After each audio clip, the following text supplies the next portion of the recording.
ये जो विपक्ष का घमंडिया इंडी गठबंधन है, ये 3 लक्ष्य को लेकर चुनाव लड़ने जा रहा है। एक तो देश के प्रधानमंत्री माननीय नरेंद्र मोदी जी को गाली देना, नारी शक्ति का अपमान करना और देश की संस्कृति का अपमानित करते रहना, ये 3 बातों को लेकर विपक्ष लगातार अपने वक्तव्य कर रहा है। और एक बात आग्रह से जो हमने चुनाव आयोग को यह कही कि हर प्रदेश के चुनाव अधिकारी एक ही प्रकार के विषय पर अलग अलग एक्शन लेते हुए दिख रहे हैं। जैसे केंद्रीय मंत्री कर्नाटक की शोभा करंदाले जी, इनके एक वक्तव्य पर एक प्रकार का रुख वहाँ के चुनाव अधिकारियों का था और तमिलनाडु के मंत्री के उसी प्रकार के बयान पर कोई एक्शन नहीं थी। तो भारतीय जनता पार्टी को यह लगता है कि कुछ ऐसे प्रदेश के चुनाव अधिकारी है, जैसे कर्नाटक है, तमिलनाडु है, केरल है, आंध्र है, तेलंगाना है, पंजाब है, पश्चिम बंगाल है, ऐसे प्रदेशों के चुनाव अधिकारी क्या किसी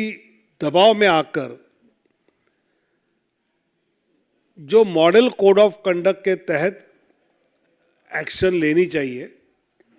वो लेते हुए दिख नहीं रहे हैं क्या? तो इस पर केंद्रीय चुनाव आयोग कुछ कदम उठाना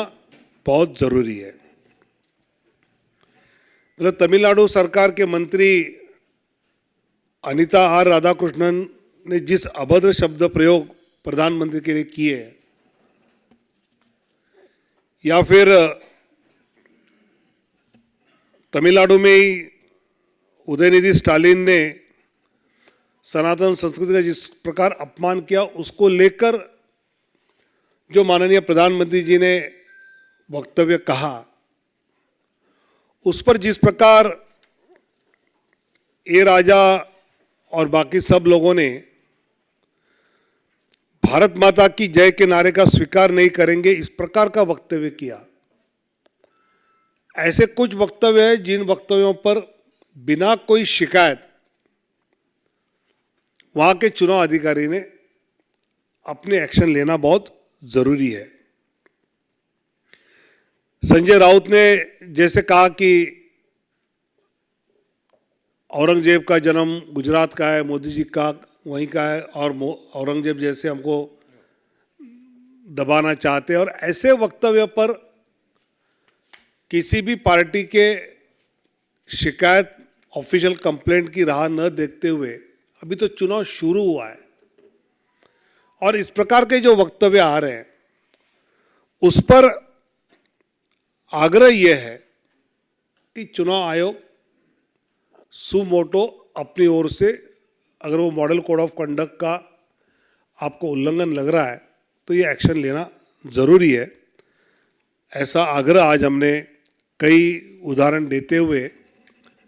चुनाव आयोग को कहा और चुनाव आयोग इसमें ज़रूर ध्यान देंगे, ये हमारा विश्वास है।